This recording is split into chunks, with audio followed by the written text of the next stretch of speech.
Hey guys, it is Tuesday, July 21st, 2020, and today I have, of course, went to work.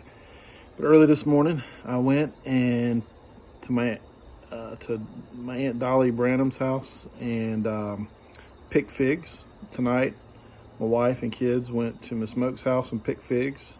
And I see several trees around us here that are ready to be picked. So I'll probably be picking more figs this week. But I love figs, and I've mentioned them before in another episode. But tonight, as of about 5 o'clock till about 8 o'clock, maybe 9 o'clock, I have been preparing fig preserves. So I did 12 of these little bad boys here. I don't know what size this is, maybe pint, I don't know. But I should have had about 12 more because I just had about half a pot extra that I stuck in a Tupperware container. Hopefully I can eat it with some biscuits. I had some biscuits tonight with some. They were great.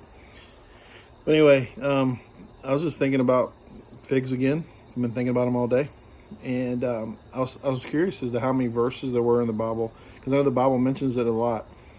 And it references it in different manners. And the first time it's mentioned in the Bible, of course, is Adam and Eve, when they hid themselves, or they covered themselves with the fig leaves after they were God had found out they had sinned, and they're trying to hide themselves, and they're ashamed of themselves, so they clothed themselves with fig leaves. And believe it or not, outside of the tree of life and the tree of knowledge of good and evil, which were two trees that were named in the Genesis account, the fig tree, the fig leaves, the fig tree is the only other tree mentioned in the creation account, which is interesting because God made a ton of stuff and a ton of animals, and there weren't a lot of them named necessarily, like specifically named, even though He made everything. Kind of interesting that He only mentioned the fig tree, which coincidentally, of course, we read about as kind of with Israel, all throughout its history, have always been known, or the fig tree has always been in reference to Israel. And so it's kind of meant, the fig itself, the fig tree, is meant anything from prosperity and well-being to just basic security. But it's also kind of been part of the downfall, like eventual destruction. I wrote some things down here that the fig tree has been kind of a barometer of Israel's health. And so the barometer, basically, based upon what era in the Bible, how Israel was doing, was kind of how the fig tree was related to during stories. Now Jesus used the fig tree in a lot of references, in parables, in some general speak. I don't know how many times Jesus mentioned it. I'd say at least 3 times outside of parables, and maybe 3 to 5 times in parables. So he probably mentioned it 6, 8, 10 times. I didn't get an actual count, but I went over one of the parables before, or stories he told before. But there's some more references he used.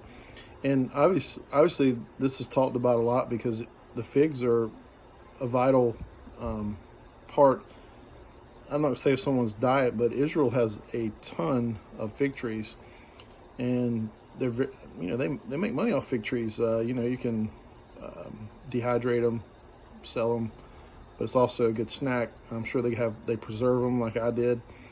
But they actually have trees, and I thought this was really random. Their trees produce twice a year. In the spring, before they even leave out, they're producing, and then they produce again in September, which here we usually get them right around this time, early to mid-July, depending on how much rain we have. But the 2 crops that they yield, obviously they're getting a lot more fruit throughout the year. So their line of latitude, they must sit a little bit lower, kind of like a Florida maybe or something, I don't know exactly, where they can produce things a lot, have the growing seasons a lot longer. But interestingly enough, of the 44 references, you see it early on in Genesis, and then you see it also mentioned in Revelation. So fig tree is mentioned throughout the entire Bible, and it's an integral part of a lot of the authors and God's insight, or God's word to the authors. The fig tree had just a lot of symbolism and a lot of mainstay in His word. So I don't know, little history on figs in Israel and the Bible. I'm not obviously not going into too much depth, but I love figs. If you want some figs, hey, let me know. I'm gonna be picking more, and I'm sure my wife's gonna get tired of me boiling figs and cooking figs, but they're sugared down so much they're really not that healthy for you. It's kind of like eating a jam or jelly. It's just loaded with sugar, but I like the fig taste. All right, guys, y'all have a good evening. We'll see you tomorrow.